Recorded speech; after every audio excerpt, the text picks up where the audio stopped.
ሰላም።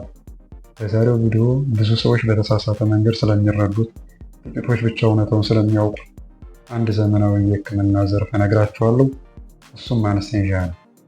ብዙ ጊዜ እንሰማለን አነስቴዥያ አደገኛ ነው፣ በቀዶ ሕክምና ጊዜና ከቀዶ ሕክምና በኋላ ለሚፈጠሩ ስህተቶች ሁሉ ምክንያቱ አነስቴዥያ ነው። በሌላ በኩል ደግሞ አነስቴዥያ ቀላል ስራ እንደሆነና ማንኛውም ሰው በቀላል ስልጠና ሊሰራው የሚችል ስራ እንደሆነ የተሳሳቱ ግንዛቤዎች አሉ። እውነታው ግን ምንድን ነው? በዛሬው ቪዲዮ ስለ አነስቴዥያ ምንነት፣ አነስቴዥያ እንዴት እንደሚሰራ፣ አነስቴዥያን በተመለከተ ስላሉ የተሳሳቱ እሳቤዎችና እውነታው ግን ምን እንደሆነ እንዲሁም ታካሚዎች ከአነስቴዥያ በፊት ማወቅ ስላለባቸው ጉዳዮች በዝርዝር የምነግራቸው ይሆናል። እንቀጥል። በመጀመሪያ ስለ አነስቴዥያ ምንነት ነው የምናየው። እንግዲህ ብዙ ሜዲካል ተርሞችን ዲፋይን ለማድረግ የምንጠቀመው ብዙ ጊዜ WHO ዴፊኒሽን ነው። WHO ዴፊኒሽን ኦፍ አነስቴዥያ ስቴት ዛት it is a state of controlled temporary loss of sensation or awareness induced for medical illnesses። ስለዚህ ከዚህ ከWHO ዴፊኒሽን ኦፍ አነስቴዥያ አራት ነገሮችን ለይተን መውሰድ እንችላለን። የመጀመሪያው it is a state of control ማለት የአነስቴዥያው በአነስቴዥያ ባለሙያው ሊቀነስ ሊጨመር የሚችል ነገር ስለሆነ ማለት ነው። ሁለተኛው ደግሞ loss of sensation or awareness ጊዜያዊ የሆነ ኦፕሬሽን እስከሚያልቅ ድረስ የሚቆይ loss of sensation ወይም loss of awareness አስፈላጊነቱ አነስቴዥያ ባለሙያው ይደረጋል ማለት ነው። አራተኛው ደግሞ it is induced for medical illnesses። ይሄ ማለት አነስቴዥያ የሚሰጠው ለሜዲካል ፐርፐዝ ብቻ ነው ማለት ነው። በአጠቃላይ ሶስት አይነት የአነስቴዥያ አይነቶች አሉ። ከነዚህ መካከል የመጀመሪያው ሎካል አነስቴዥያ ነው። ሎካል አነስቴዥያ ትንሽ ስፋት ባለው የሰውነት ክፍል ላይ የሚሰጥ የአነስቴዥያ አይነት ሲሆን ይህም ለምሳሌ ጥርስ ለማውለቅ፣ ትንሽ እብጠቶችን ለማውጣት፣ የቆዳ ናሙና ለመውሰድ እና ለመሳሰሉት ቀላል ኦፕሬሽኖች የሚሰጥ የአነስቴዥያ አይነት ነው። ሁለተኛው ሪጂናል አነስቴዥያ ነው። ይህ ደግሞ በተወሰኑ የአካል ክፍሎች ላይ የሚሰጥ የአነስቴዥያ አይነት ሲሆን ከሎካል አነስቴዥያ በጣም ሰፋ የሚልና ብዙ የሰውነት ክፍሎችን አድሬስ ማድረግ የሚችል የአነስቴዥያ አይነት ነው። ይህም ለምሳሌ ለግራ አጥንት ስብራት፣ ለእጅ አጥንት ስብራት፣ በኦፕሬሽን ለሚወልዱ እናቶች፣ በምጥ ጊዜ በምጥ ለሚወልዱ እናቶች ምጣቸውን ያለ ህመም እንዲከውኑ የሚያስችል የአነስቴዥያ አይነትን ይሰጣቸዋል። እነዚህ ሪጂናል አነስቴዥያ ይባላሉ ማለት ነው። ሶስተኛው ጄኔራል አነስቴዥያ ነው። ይህ በሚሆንበት ጊዜ የታካሚው ንቃተ ህሊና ኦፕሬሽኑ እስከሚያልቅ ድረስ አይኖርም። ከዚህም በተጨማሪ አምስቱ አባላተ ስሜትም አይሰሩም ማለት ነው በዚህ የአነስቴዥያ አይነት ጊዜ። ይሄ ማለት ታካሚው የሚጮህ ነገር አይሰማውም፣ የሚሸት ነገር አይሸተውም፣ የሚሰራው ነገርም አይሰማውም። ኦፕሬሽን እየተካሄደ እሱ አይሰማውም። ከWHO ዴፊኒሽን ኦፍ አነስቴዥያ ላይ እንዳየነው ሎዝ ኦፍ ሴንሴሽን ኤንድ ሎዝ ኦፍ አዌርነስ ያለው የአነስቴዥያ አይነት ነው ማለት ነው። ከዚህ ቀደም ያየናቸው ሎካል አነስቴዥያ እና ሪጂናል አነስቴዥያ ደግሞ ቴምፖራሪ ሎዝ ኦፍ ሴንሴሽን አላቸው፣ ግን አዌርነሳቸው የታካሚዎቹ ኢንታክት ነው። ስለዚህ ከWHO ዴፊኒሽን ኦፍ አነስቴዥያ ጋር ለማዛመድ እነዚህ ያየናቸው የአነስቴዥያ አይነቶች ሎካል አነስቴዥያ እና ሪጂናል አነስቴዥያ they are a state of controlled temporary loss of sensation induced for medical purpose ማለት እንችላለን። ምክንያቱም loss of awareness የላቸውም እነዚህ። ምክንያቱም ፔሸንቱ እየሰማ እያወቀ ማለት በዙሪያው ካሉ ባለሙያዎች ጋር እያወራ ይሰራለታል። የሚሰራበት የሰውነት ክፍል ግን የህመም ስሜት አይኖረውም ማለት ነው። ጄኔራል አነስቴዥያ ላይ በሚሆንበት ጊዜ ግን ታካሚው ምንም ነገር አይሰማም። እንደዛ ሲሆን ሎዝ ኦፍ አዌርነስ ስለሚሆን ምንም የሚሰማው ነገር የለም። ጄኔራል አነስቴዥያ የሚሰጠው ለተለያዩ ለጨጓራ፣ ለአንጀት፣ ለጉበት፣ ለጭንቅላት፣ ለሳምባ፣ ለልብ ለእነዚህ ቀዶ ህክምናዎች ጄኔራል አነስቴዥያ ነው የሚሰጠው። የአነስቴዥያ ሙያ ታካሚውን ማስተኛት ብቻ አይደለም፣ ህመምን ያክማል። ወሳኝ ምልክቶችን ወይም ቫይታል ሳይን የሚባሉትን እነሱን ይከታተላል፣ እንደየአስፈላጊነቱ ይለካል። ቫይታል ሳይን የሚባሉት የታካሚውን ደም ግፊት፣ የልብ ምቱን፣ በደቂቃ ምን ያክል እንደሚተነፍስ፣ በደም ውስጥ ያለውን የኦክሲጅን መጠን እነዚህን ይቆጣጠራል ማለት ነው። ሌላው ደግሞ ስርዓተ ትንፈሳውንም ይቆጣጠራል። በተለይ ጄኔራል አነስቴዥያ በሚሰጥበት ጊዜ በዚህ ወቅት ታካሚው አየር ወይም አነስቴዥያ የሚያገኘው ሰው ሰራሽ መሳሪያዎችን በመጠቀም ስለሆነ የአነስቴዥያ ባለሙያው ኦክሲጅን ምን ያክል አነስቴዥያ ወደ ታካሚ መሄድ እንዳለበት የሚወስነውና እየመጠነ የሚሰጠው የአነስቴዥያ ባለሙያው ነው ማለት ነው። ሌላው ደግሞ ለታካሚው የሚሰጠውን የተለያዩ ፈሳሾች ይቆጣጠራል። ማለት ልክ እንደ ኖርማል ሳላይን፣ ሪንገር ላክቴት፣ ደም ካስፈለገ ደሙን እየሰጠ የሚቆጣጠረው የአነስቴዥያ ባለሙያው ነው። ብዙ ጊዜ የአነስቴዥያ ሙያ ከመጋረጃ ጀርባ ነው ተብሎ ይታሰባል። ይህ ግን የተሳሳተ እሳቤ ነው። ምክንያቱም ከላይ እንዳየነው የታካሚውን ስርዓተ ትንፈሳ፣ ወሳኝ የሚባሉ ምልክቶችን፣ የተለያዩ ለታካሚ የሚሰጡ ፈሳሾችን ይህም ሁሉ የሚቆጣጠር እንደመሆኑ መጠን በየሰከንዱ አሽርፍራፊ ከታካሚው ሰውነት ጋር ንክኪ ያለው ሙያ ነው ማለት ነው። ከዚህ ቀጥለን የምናየው ደግሞ ብዙ ጊዜ የተለመዱ በማህበረሰቡ ዘንድ ያሉ የተሳሳቱ ግንዛቤዎችን በማንሳት ይሆናል። ከዛም ጋር አያይዘን እውነታው ምን እንደሆነ በተቃራኒው ደግሞ አሳያችኋለሁ። የመጀመሪያው የተሳሳተ አስተሳሰብ አነስቴዥያ ለአንድ ታካሚ አንድ ጊዜ መርፌ መውጋት ብቻ እንደሆነ ማሰብ። ይህ በጣም የተሳሳተ ነው። አስታውሳለሁ አንደኛ ዓመት የዩኒቨርሲቲ ተማሪ እያለሁ ክረምት ላይ ወደ ቤተሰብ ስመለስ አንድ የሃይስኩል መምህር ጎረቤታችን ያገኘኛል። ብርሃኔ እንዴት ነህ ምናምን ካለ በኋላ ምን ዲፓርትመንት ገባህ ሲለኝ አነስቴዥያ አለው እና ዋው በጣም አሪፍ ነው፣ በቃ አነስቴዥያ እኮ አንድ መርፌ ተወጋለህ እዛ ወጥተህ ኳስ መጫወት ነው ምናምን አለ እና በተማረው ማህበረሰብ ዘንድ አይነት ግንዛቤ ካለ በሌላው ምን ሊሆን እንደሚችል ያው አሰብኩት። እውነታው ግን አነስቴዥያ ጥንቃቄ የተሞላበት ሂደት ሲሆን ብዙ መድኃኒቶች የሚያስፈልጉበት፣ የማይቋረጥ የታካሚ ደህንነት ቁጥጥር ያለበትና ፈጣን ውሳኔዎች የሚወሰኑበት ሂደት ነው። አንድ ጊዜ ብቻ መርፌ መውጋት ሳይሆን ብዙ መድኃኒቶች ነው ለታካሚ የሚያስፈልጉት። እንደ ግሩፕ እንኳን እንያቸው ከተባለ ለምሳሌ የህመም ማስታገሻ ያስፈልጋል፣ ሴዴቲቭ ኤጀንቶች ወይም የእንቅልፍ መድኃኒቶች ያስፈልጋሉ፣ የሰውነት ጡንቻን የሚያዝሩ የመድኃኒት አይነቶችን ያስፈልጋሉ፣ ማቅለሽለሽና ማስታወክን የሚከላከሉ መድኃኒቶችን ያስፈልጋሉ። እንደየ አስፈላጊነቱ ኮርቲኮስቴሮይድ የሚባሉት አንቲኢንፍላማቶሪ ድራግስ እነዚህም ያስፈልጋሉ። የደም ግፊት፣ አስም፣ የስኳር በሽታ፣ የተለያዩ ክሮኒክ ኢልነስ ላለባቸው ታካሚዎችም እንደየ አስፈላጊነቱ የሚሰጡ መድኃኒቶች ሁሉ በአነስቴዥያ ባለሙያው ይሰጣሉ። ሌላው የማይቋረጥ የታካሚ ደህንነት ቁጥጥር ያለበት መሆኑ ነው። ይህ ከዚህ በፊትም ለመግለጽ እንደሞከርኩት በየጊዜው የታካሚውን ደህንነት አነስቴዥያ ባለሙያው ያረጋግጣል። ፈጣን ውሳኔዎችን ደግሞ መወሰን የሚያስፈልግበት የስራ ዘርፍ ነው። ምክንያቱም የአንድ ታካሚ የልብ ምት ከቀነሰ ለምሳሌ ቶሎ አክት ካላደረገ አነስቴዥያ ባለሙያው የታካሚ ሕይወት አደጋ ላይ ስለሚሆን ፈጣን ውሳኔዎች የሚያስፈልጉበት የሙያ ዘርፍ ነው ማለት ነው። የአነስቴዥያ ባለሙያው ከቀዶ ሕክምና በፊት፣ ከቀዶ ሕክምና ጊዜና ከቀዶ ሕክምና በኋላ መድኃኒቶችን በጥንቃቄ ይመርጣል፣ መጥኖና አስተካክሎ ይሰጣል። ባለሙያው የትኛውንም የተወሳሰበ ድንገተኛ የጤና እክል ይጣደፋል። ሁለተኛው አነስቴዥያን በተመለከተ የተሳሳተው አመለካከት ደግሞ በቀዶ ሕክምና ጊዜና ከቀዶ ሕክምና በኋላ ለሚፈጠሩ ችግሮች ሁሉ ምክንያቱ አነስቴዥያ እንደሆነ ማሰብ ነው። ይህ የተሳሳተ አስተሳሰብ ነው። ምክንያቱም ከቀዶ ሕክምና ጊዜና ከቀዶ ሕክምና በኋላ ለሚፈጠሩ ችግሮች አነስቴዥያ ሁልጊዜ ምክንያት ሊሆን አይችልም። ምክንያቱም ብሮድሊ በኦፕሬሽን ጊዜና ከኦፕሬሽን በኋላ ለሚፈጠሩ ችግሮች 3 ምክንያቶች ይኖራሉ። እነዚህም አነስቴቲክ ፋክተር፣ ፔሸንት ፋክተር ኤንድ ሰርጂካል ፋክተር ናቸው። ይህ ማለት ታካሚው ምክንያት ሊሆን ይችላል፣ ሰርጀሪው ምክንያት ሊሆን ይችላል፣ አነስቴዥያው ምክንያት ሊሆን ይችላል። ታካሚው ምክንያት የሚሆንባቸው ነገሮች የመጀመሪያው እድሜ ነው። ታካሚው በእድሜ የገፋ ከሆነ ወይም ጨቅላ ህፃናት ከሆኑ እነዚህ አንድ ምክንያት ሊሆን ይችላል። ሌላው ደግሞ ኦፕሬሽን ካስፈለገው የህመም አይነት ሌላ ተጨማሪ ህመሞች ካሉ ለምሳሌ የልብ ህመም፣ አስም፣ ስኳር፣ ደም ግፊት፣ የተለያዩ የኩላሊት እና የሳምባ እንዲሁም የጉበት በሽታዎች ካሉበት እነዚህ ሁሉ ምክንያት ሊሆኑ ይችላሉ። ሌላው ታካሚው ምክንያት የሚሆንበት ከልክ ያለፈ ውፍረት ካለ፣ የሚያጨሱ ከሆነ፣ ማልኑትሪሽን የአመጋገብ ችግር ካለባቸው እና ከኦፕሬሽን በፊት የሚወስዷቸው መድኃኒቶች ካሉ እነሱ በታካሚው ላይ ለሚፈጠሩ ችግሮች እንደ አንድ ምክንያት ሊወሰዱ ይችላሉ ማለት ነው።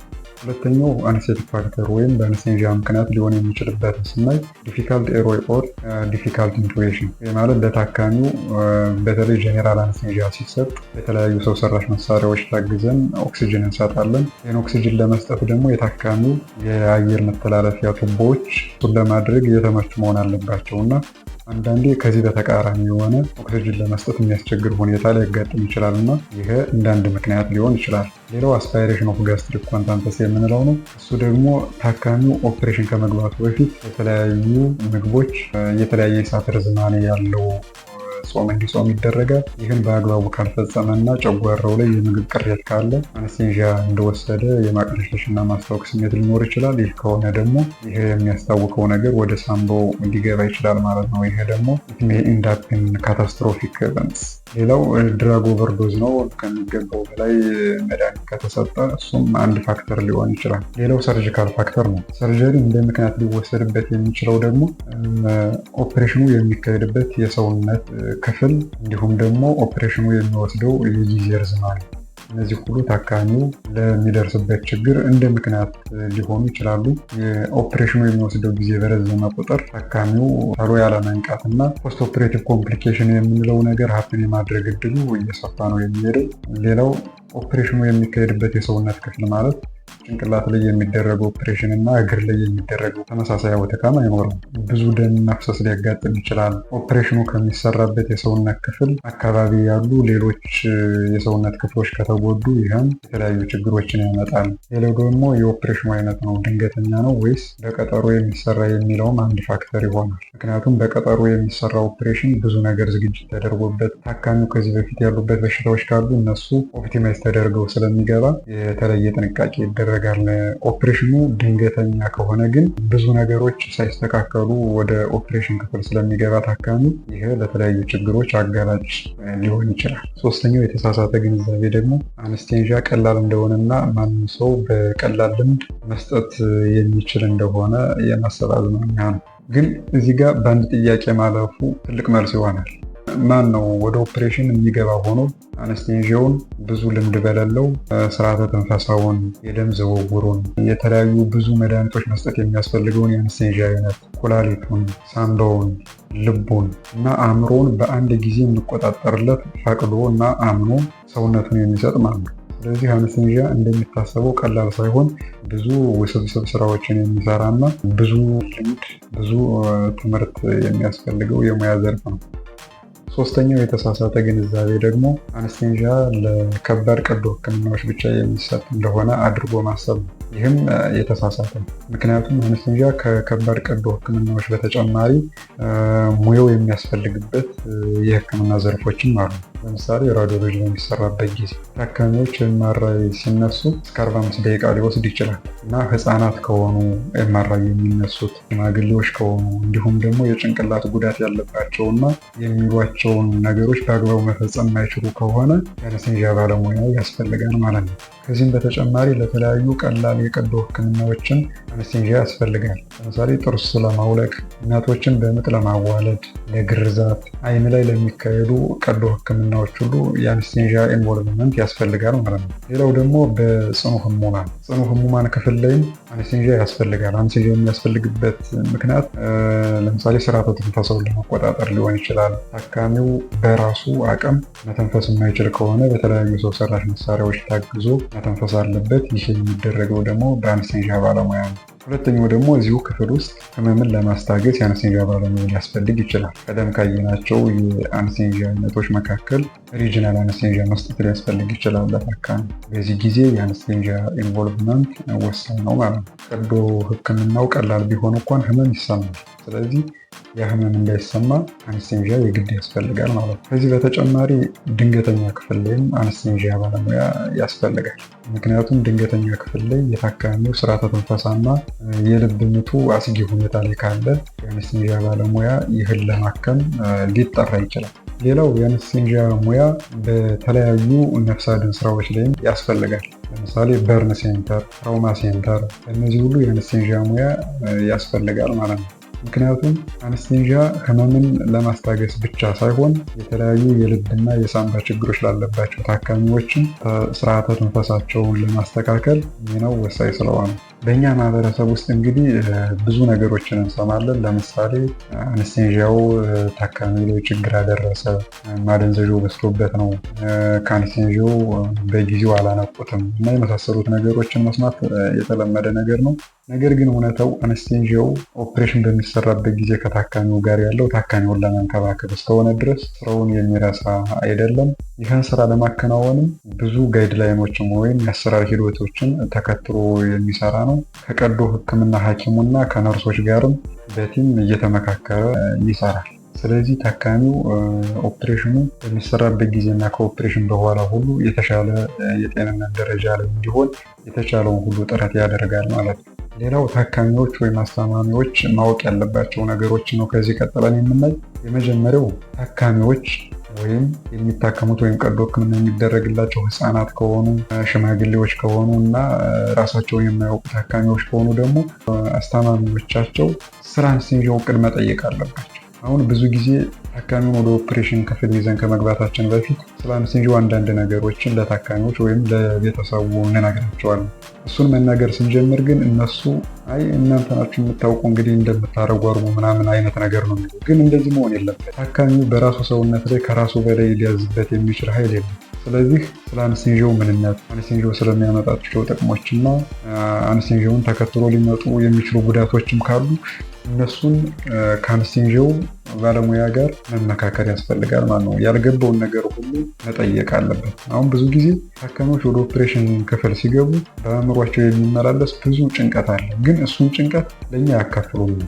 ኢቭን ጨነቀው ሆይ ብለን ስንጠይቃቸው ራሱ ታካሚዎችን አይ ደህና ነኝ ምናምን ብለው ነው እንጂ የሚያርፉ በትክክል የሚሰማቸውን ነገር አይነግሩንም። ስለዚህ የሚሰማቸውን ነገር፣ የሚያስጨንቃቸው፣ የሚያስፈራቸው ነገር ካለ እሱን ከአንስቴዥያ ባለሙያው ጋር መመካከር አለባቸው። ከቀዶ ሕክምና ባለሙያው ጋር መመካከር አለባቸው። በነርሶች ሳይድ የሚጠይቁት ነገር ካለ ማንኛውም ባለሙያ ቢጠይቁ ከሚመለከተው አካል ጋር ሊያገናኟቸው ይችላሉ። ሁለተኛው ከታካሚ ወይም ከታካሚው አስታማሚዎች የሚጠበቀው ደግሞ የታካሚውን የኋላ የህክምና ታሪክ በሚገባ ለአንስቴዥያ ባለሙያው መንገር። ስኳር ካለበት፣ ደም ግፊት ካለበት፣ ወባ ካለበት፣ ከዚህ በፊት የተነገረው ማንኛውም አይነት በሽታ ይሁን ካለ እሱን መናገር አለባቸው።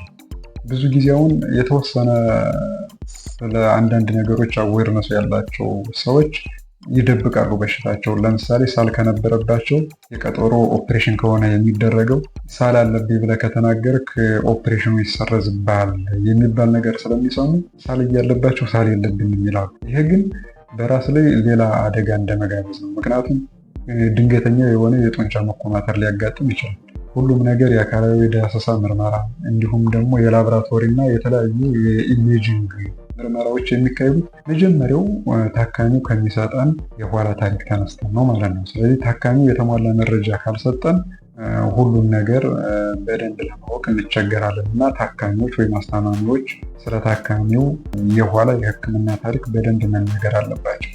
አስም እያለበት መኖሩን ካልተናገረ ሊደረግለት የነበረው አስፈላጊው ጥንቃቄ ሳይደረግለት ወደ ኦፕሬሽን ከገባ ይህም ለተለያዩ ችግሮች የመጋለጥ እድሉ የሰፋ ነው ማለት ነው። እያንዳንዱ ከኦፕሬሽን በፊት የነበሩ ኦፕሬሽኑ ካስፈለገበት የህመም አይነት ተጨማሪ ሌሎች ወይም ኮኤግዚስቲንግ ዲዚዝ የሚባሉ ካሉ በደንብ በግልጽ መነገር አለበት በአንስቴዥያ ባለሙያው። ሌላው ከታካሚዎች ወይም ከአስታማሚዎች የሚጠበቀው ነገር ደግሞ በአንስቴዥያ ባለሙያው የሚታዘዙትን ነገሮች በአግባቡ መፈጸም። ይህ ሲባል አሁን ለምሳሌ ከዚህ በፊት በነበረው ቪዲዮ እንደሰራሁት ጾም መጾም። ስለዚህ ለከባድ ምግቦች እስከ 8 ሰዓት፣ ቀለል ላሉ ምግቦች 6 ሰዓት፣ ለእናት ጡት 4 ሰዓት፣ ለውሃ 2 ሰዓት። በዚህ መሰረት ታካሚዎች እንዲጾሙ የአንስቴዥያ ባለሙያው ያዛል። ይህንን ደግሞ ታካሚዎች ወይም አስታማሚዎች በአግባቡ መፈጸም አለባቸው ማለት ነው እና አሁን ለምሳሌ ኦፕሬሽን የሚሰራላቸው ታካሚዎች ህፃናት ከሆኑ እናቶች ህፃኖቻቸው ሲያለቅሱባቸው ጡት ያጠቧቸዋል። ይህ በጣም መጥፎ ድርጊት ነው። ምክንያቱም ኦፕሬሽን ከመሰራቱ በፊት አንስቴዥያ ይሰጣል። አንስቴዥያው እንደተሰጠው ይህ ህፃን ካስታወቀው የሚያስታውቀው ነገር ወደ ሳምባው ገብቶ የመተንፈስ ችግር ያጋጥመዋል እና ለህይወት አደገኛ የሆነ ኮምፕሊኬሽን ስለሚያደርስ ከእንደዚህ አይነት ነገሮች እንድትቆጠቡ። እኛንም የሚጠይቁን ታካሚዎች አሉ። አስቀድመን መጾም እንዳለበት ነገርናቸው፣ ግን ውሃ ጠማኝ እያለ ነው ልስጠው ወይ ምናምን ይለዋል። ይህ ስትሪክትሊ ፎርቢድ። ሌላው ደግሞ አለማጨስ። የሚያጨስ ከሆነ ከ4 እስከ 6 ሳምንታት ያላነሰ ማጨስ እንዲያቆም ይነገረዋል። ስለዚህ ይህንን በአግባቡ መፈጸም አለበት ማለት ነው። ማጨስን ካላቆመ ኦፕሬሽኑ በሚሰራበት ጊዜ የተለያዩ የመተንፈሻ አካላት ችግሮች ሊያጋጥሙት ይችላሉ። ከኦፕሬሽኑ በኋላም ቁስሉ ቶሎ ያለመዳን፣ በኢንፌክሽን በቀላሉ የመጠቃት ችግር ሊያደርስ ስለሚችል ከነዚህ ችግሮች ራስን ለመታደግ በአነስተኛ ባለሙያ የሚታዘዙትን ትዕዛዞች በአግባቡ መፈጸም ያስፈልጋል።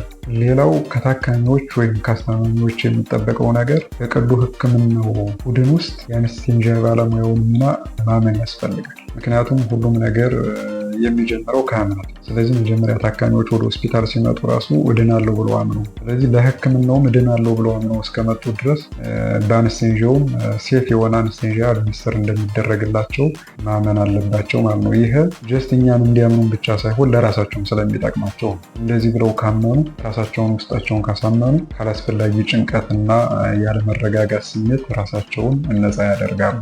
ሌላው አነስቴንዣ ከምን ጊዜውም በላይ በዚህ ዘመን በከፍተኛ ደረጃ ራሱን ያዘመነ ሙያ እንደሆነ መረዳት አለባቸው። እኛ እንኳን ከዚህ በፊት የነበሩ አነስቴንዣዎች ምን ይመስሉ እንደነበረ ስንሰማ እና ደግሞ አሁን ያለበትን ሁኔታ ስናይ እጅግ በጣም በሚያስደምም መልኩ ራሱን አፕግሬድ ያደረገ ሙያ ነው እና ስለዚህ ታካሚዎች በዚህ ሙያ እርግጠኛ መሆን አለባቸው ወደ ኦፕሬሽን ክፍል ሲገቡ። ከዚህ ቀጥለን የምናየው አንድ የቀዶ ሕክምና ታካሚ ወደ ኦፕሬሽን በሚሄድበት ጊዜ በአነስቴንዣው ምን ይደረግለታል የሚለውን ነገር እናያለን። ምክንያቱም አስቀድሞ ምን እንደሚደረግለት አንድ ታካሚ ካወቀ አስቀድሞ እውቀቱ እስካለው ድረስ ጭንቀቱ ይቀንሳል። ስለዚህ አንድ ለቀዶ ሕክምና እየተዘጋጀ ላለ ታካሚ የአነስቴንዣ ባለሙያው ምርመራ ያደርጋል። የተለያዩ ጥያቄዎችን ይጠይቀዋል። ከዚህ በፊት የታወቀ በሽታ ካለበት፣ ያጨስ ከሆነ፣ አልኮል ይጠቀም ከሆነ፣ የታዘዘውን ጾም በትክክል መጾሙን ሁሉ ያረጋግጣል። የአነስቴንዣ ባለሙያ ስለ ታካሚው ሙሉ እውቀት ሊኖረው ይገባል። ምክንያቱም በታካሚው ባለበት ሁኔታ መሰረት የተለያዩ የአነስቴንዣ መድኃኒቶችን እንዲያዘጋጅ፣ የተለያዩ የሚያስፈልጉትን ኢኩዊፕመንት እንዲያዘጋጅ ይረዳዋል። አሁን ለምሳሌ ለደም ግፊት ላለባቸው ታካሚዎች እና ደም ግፊት ለሌለባቸው ታካሚዎች የሚሰጠው የአነስቴንዣ አይነት ተመሳሳይ አይደለም። አስም በሽታ ላለበት እና ለሌለበት የሚሰጠው የአነስቴንዣ አይነት ተመሳሳይ አይደለም። ሁሉም በሽታዎች የራሳቸው የሆነ አነስቴንዣው ላይ ልዩነት የሚፈጥር ነገር አላቸው እና የአነስቴንዣ ባለሙያው ለታካሚው በሚገባ እንዲዘጋጅ ከታካሚው የኋላ ታሪኩን ይጠይቃል። ፊዚካል ኤግዛሚኔሽን ወይም አካላዊ ዳሰሳ እንዳስፈላጊነቱ ይሰራል። የተለያዩ የላቦራቶሪ ምርመራዎችንም ልኮ ውጤቱን ሊገመግም ይችላል ማለት ነው። ቀዶ ሕክምና የሚሰራለት ታካሚ ወደ ኦፕሬሽን ክፍል ውስጥ ከገባ በኋላ የአነስቴንዣ ባለሙያው የሚያደርገው የተለያዩ ፈሳሾችን ማለትም እንደ ኖርማል ሳላይን፣ ሪንገር ላክቴት እንዳስፈላጊነቱ አንዱ ሊሆን ይችላል። ደም ካስፈለገ ደም የሚሰጥበት እና መድኃኒቶች የሚሰጥበት ደም ስር ያዘጋጃል። ደም ስር ውስጥ መርፌ በማድረግ ለዚህ ዝግጁ ያደርጋል ማለት ነው። ይህን ካደረገ በኋላ ለኦፕሬሽን ለሚሰራለት ታካሚ ኦክሲጅን ይሰጠዋል። የተለያዩ ሰው ሰራሽ መሳሪያዎችን ተጠቅሞ ኦክሲጅን ይሰጠዋል። እሱን ከሰጠ በኋላ አነስቴንዣውን ይቀጥላል። ቀዶ ጥገናው በሚሰራበት ጊዜ ደግሞ የአነስቴንዣ ባለሙያው በታካሚው ራስጌ ወይም በጎን እንደየአስፈላጊነቱ በተለያየ ሰውነት ክፍሉ በመዞር የታካሚውን ደህንነት ያረጋግጣል። በዳሰሳ የታካሚውን የልብ ምት ይከታተላል። ስርዓተ ተንፈሳውን ያያል። እንደገና ደግሞ እነዚህ የታካሚውን ጤንነት ለማወቅ የሚያግዙ የተለያዩ መሳሪያዎች አሉ፣ ወይም ፔሸንት ሞኒተር የሚባሉ። እነሱንም እየተከታተለ ከእውነተኛ ታካሚው አካል ላይ ከሚያየው ጋር እያገናዘበ ትክክል መሆኑን ያረጋግጣል። ተገቢውና በቂ አነስቴንዣ ታካሚ እያገኘ እንደሆነም ያረጋግጣል። አነስቴንዣ የሕክምና ሳይንስ ነው። የአነስቴንዣ ባለሙያዎች በዘርፉ የሰለጠኑና የታካሚውን ደህንነትና ምቾት የሚያረጋግጡ ናቸው። በአነስቴንዣ ዙሪያ ያዘጋጀሁት ቪዲዮ ይህን ይመስላል። ስለተከታተላችሁኝ አመሰግናለሁ። ስላለ ቪዲዮ ከተመቻችሁ ወይም ከወደዳችሁት ላይክ አድርጉት። ሰብስክራይብ ያላደረጋችሁ ሰብስክራይብ አድርጉኝ። ለተለያዩ ሰዎች እንዲደርስ ሼር አድርጉላቸው። በቀጣይ ቪዲዮ እስከምንገናኝ መልካም